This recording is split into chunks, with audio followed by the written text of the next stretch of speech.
The phone screams in the dead of night, shattering the stillness that envelops your room. You fumble in the darkness, your fingers finally finding the source of the noise.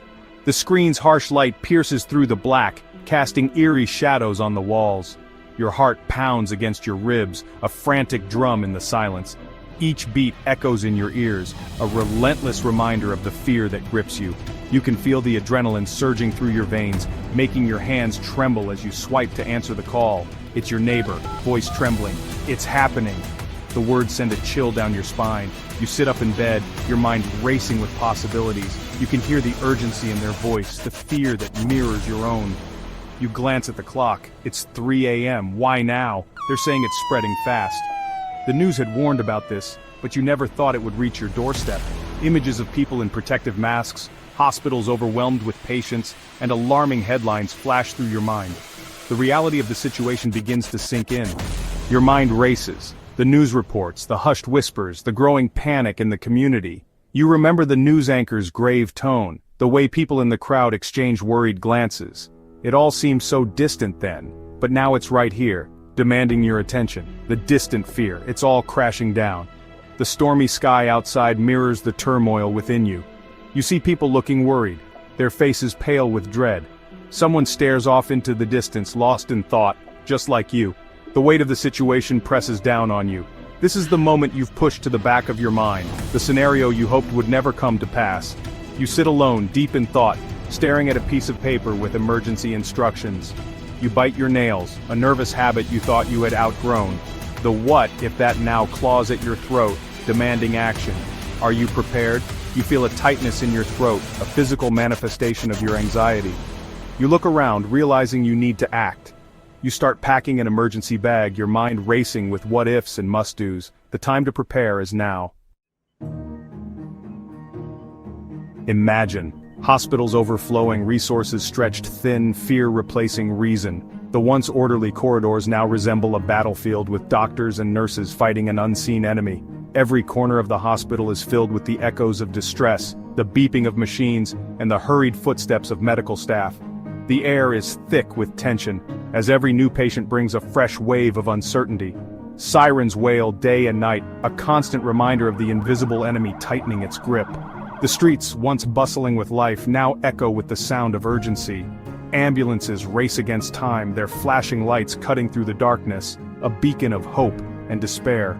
Paramedics, clad in protective gear, move with practiced precision, their faces hidden but their determination clear.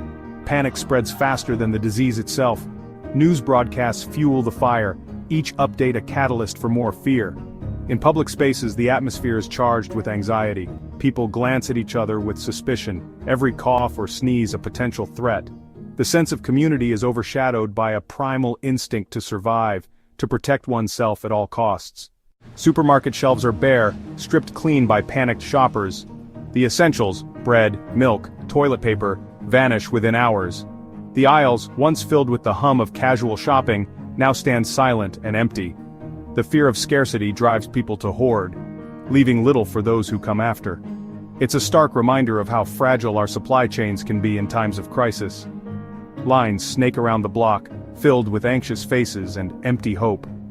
People wait for hours, clutching lists of necessities, their patience wearing thin. Conversations are hushed, eyes darting nervously as they wonder if there will be enough for everyone. The sense of camaraderie is replaced by a quiet desperation, each person lost in their own thoughts of what the future holds. The familiar rhythms of life, gone, replaced by a discordant symphony of fear. Playgrounds that once echoed with children's laughter now stand eerily silent. Businesses, the lifeblood of the community, shuttered and dark. The streets, devoid of their usual hustle and bustle, feel like a ghost town. It's as if the world has paused, holding its breath, waiting for a sign that normalcy will return. This is what happens when crisis strikes and preparedness is just a word. The cracks in our systems are laid bare, revealing the vulnerabilities we often ignore. Communities struggle to adapt, to find a new equilibrium in the chaos. But amidst the turmoil there are glimmers of resilience. Neighbors helping neighbors, strangers offering support. It's a testament to the human spirit that even in the darkest times, we find ways to come together and push forward. The statistics are sobering, a stark reminder of our vulnerability. Numbers on a screen can seem abstract, but they represent real lives, real families, and real communities. Each data point is a person who has been affected, a story that has been altered forever. The cold, hard facts are a wake-up call, urging us to take action before it's too late. During the 2009 H1N1 pandemic, the CDC estimates over 60 million Americans were infected. Thousands died, hospitals were overwhelmed, and healthcare workers were pushed to their limits. The pandemic exposed the cracks in our healthcare system, revealing just how unprepared we were for such a crisis. It was a harsh lesson, one that we cannot afford to ignore. But these numbers tell only part of the story. Behind every statistic is a human being, someone who has faced unimaginable challenges. The data doesn't capture the emotional toll, the sleepless nights, the anxiety that comes with not knowing what the future holds. It's a silent struggle, one that often goes unnoticed but is felt deeply by those who live through it. They don't capture the fear, the uncertainty, the moments of panic when the news breaks and the world seems to stop. The uncertainty of not knowing if you or your loved ones will be next. The fear that grips you when you hear a cough or see someone sneeze. It's a pervasive sense of dread that lingers in the air, affecting everyone in its path. The feeling of helplessness that gripped the nation, people rushing to stores only to find empty shelves, the frustration of waiting in long lines hoping to get essential supplies, the eerie silence of deserted streets, a stark contrast to the bustling life we once knew. It's a collective experience of vulnerability, one that has left a lasting impact on our psyche. They don't convey the long-term health complications, the economic devastation, the businesses that had to close their doors, the jobs that were lost. The ripple effects of the pandemic are far-reaching, affecting every aspect of our lives. From the strain on our healthcare system to the economic downturn, the consequences are severe and long-lasting. The scars left on individuals and communities, the loss of loved ones, the grief that never fully goes away, the communities that have been torn apart, struggling to rebuild and find a sense of normalcy.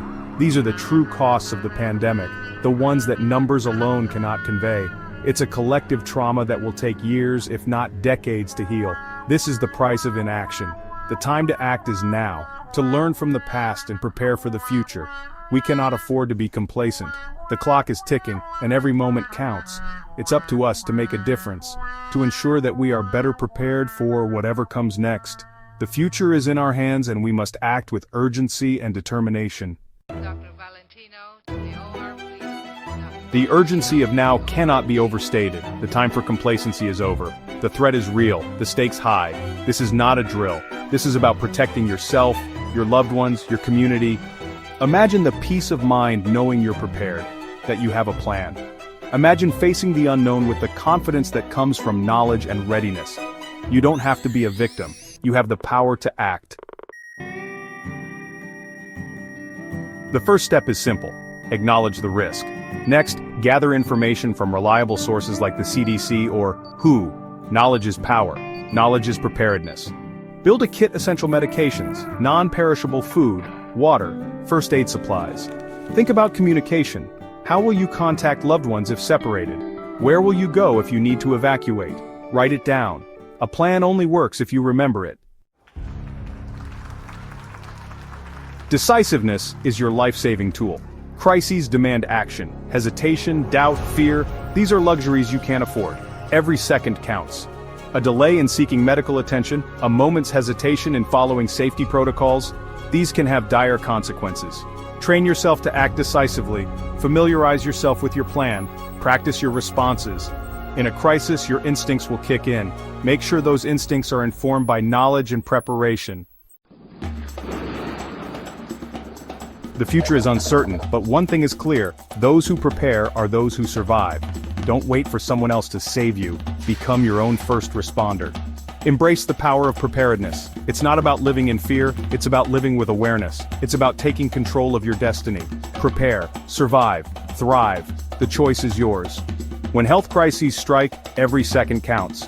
Without a plan, confusion and chaos take over, leaving you or your loved ones vulnerable to irreversible consequences. The terrifying truth? Most people don't have an emergency action plan until it's too late. If this scared you into action, smash that like button, subscribe for life-saving strategies, and share this video. It could save a life. Don't leave your safety to chance. Click the link in the description for step-by-step guides to create your own emergency plan. And don't stop here. Head to our playlist for more critical tips on surviving hidden health crises. Be prepared before disaster strikes.